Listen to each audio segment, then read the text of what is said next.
If you're lucky, it's possible to make a quick killing from short-term speculation, but sensible investing requires time and patience.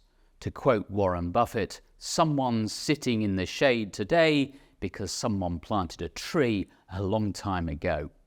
Here's the behavioural finance expert, Joe Wiggins. Long-term investing is critical to meeting our investment objectives. The benefits of compound interest, the benefits of investing because of the coupons you receive from bonds, because of the dividends that you receive and reinvest from equities, they work over the long term. Over the short term, markets are driven by sentiment. They're driven by flows and sentiment, which are inherently unpredictable. So we focus on the short term. We're likely to be whipsawed around, changing our views very frequently, incurring very high trading costs, and also probably destroying performance through time as well.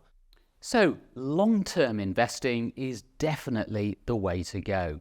The problem is that many investors entrust their money to fund managers who are focused instead on short-term performance. In other words, the interests of asset managers and investors are often misaligned. There is a real and often hidden incentive problem in the asset management industry that most investors want to generate strong long-term returns and performance. And it feels like active managers want to do the same thing. They want to generate strong long-term performance. But actually the incentives of many asset managers is about generating short-run profits, particularly if they're a listed asset manager and they've got quarterly or half-yearly profit targets. What are they focused on? They're focused on gathering assets, attracting investors by generating strong short-term performance.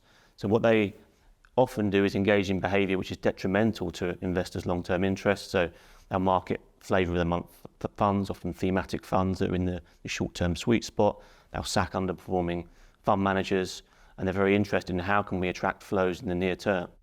Investors should be especially wary of so-called star fund managers who appear to have delivered exceptional returns over the short term.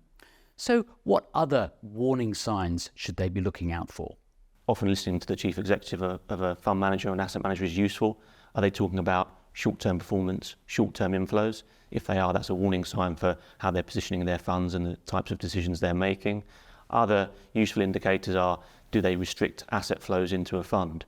That's obviously a difficult thing for a fund manager to do because it reduces their profits. It's like Apple saying, we're not going to sell any more iPhones because we're profitable enough already. But for the incumbent investors in a fund, shutting a fund is often the right thing to do because it might preserve their ability to generate returns.